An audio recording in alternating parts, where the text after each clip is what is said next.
everybody, and welcome to my kitchen. Today I'm going to be making a coconut pie, and it's called an impossible coconut pie. Well, let me tell you why I'm making this. I went to the grocery store, and I use pre-made frozen pie crust just simply because they're quick and easy and they're good, and I just usually don't take time to make a homemade pie crust.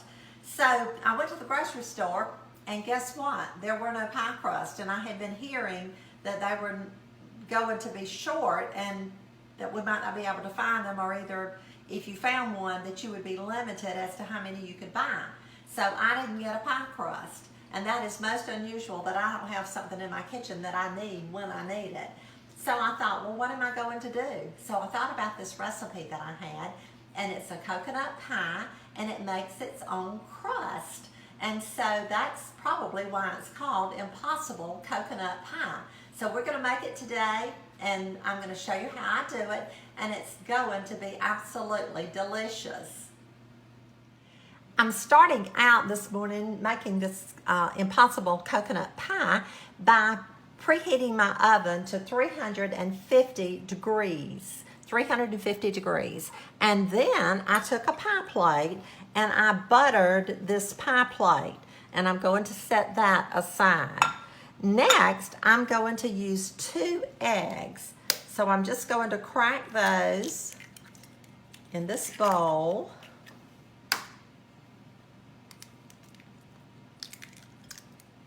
And I'm going to use my electric mixer.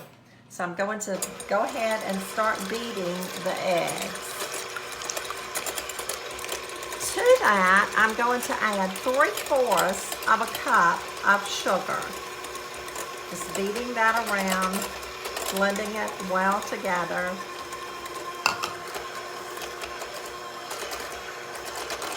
This resembles a custard, but like I said, once you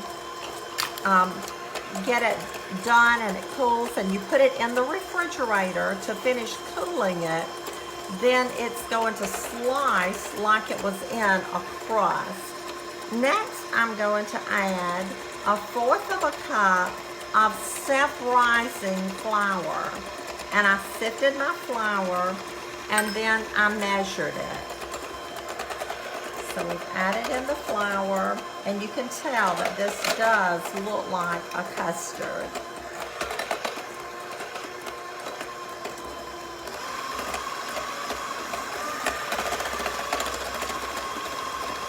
I'm going to stop my mixer for just a minute and write down the flour that's on the side. You could mix your flour and your sugar together before you add it to the eggs.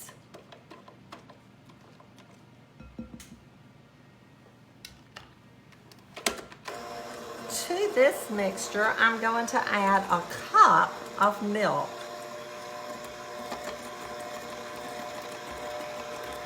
Beating it as I add it. A cup of milk.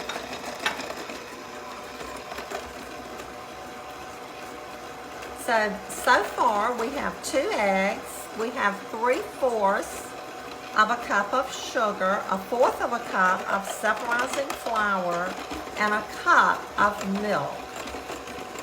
Next, we're going to add 1/4 of a stick. That's 2 tablespoons of melted butter. 2 tablespoons of melted butter. I'm going to turn this off, and I'm going to add my vanilla. I'm going to add 1/2 teaspoon of vanilla.